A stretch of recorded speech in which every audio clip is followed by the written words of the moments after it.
All right, so this is the old 85 Johnson.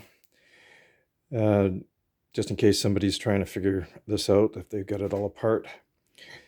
So I used 5/16 line, and I replaced the nylon 1/4 inch T that was right here that branches to the two upper and lower carburetor. I replaced it with a brass 5/16 T. It's a little bit better flow. And the 5/16 line to the carb, they're a little bit loose, but I was able to just torque them down with a tight strap. This 1/4 inch line, it's a rebreather, I guess, for the carburetor. And then the fuel line coming in, I'm going to replace that one eventually. I just couldn't find any.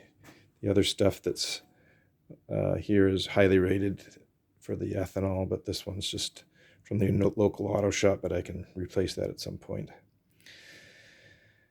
The solenoid here, the two wires that are going in here, this one here actually goes, oops, terrible camera work.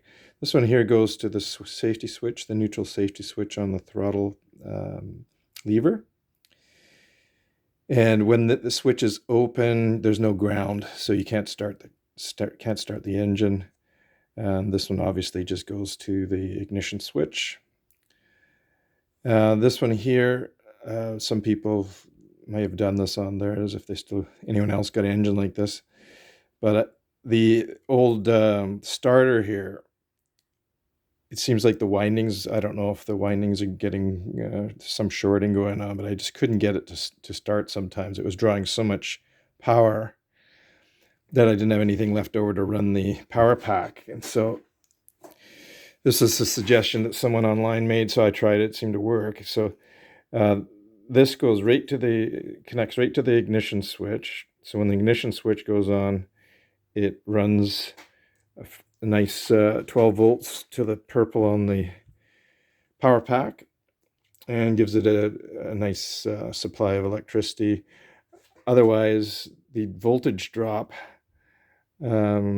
caused by the starter engaging seems to draw so much, just relying on this as the feed from the fuse panel. It doesn't seem to get as much electricity, not as much current, and so it doesn't seem to fire. So it seemed to work.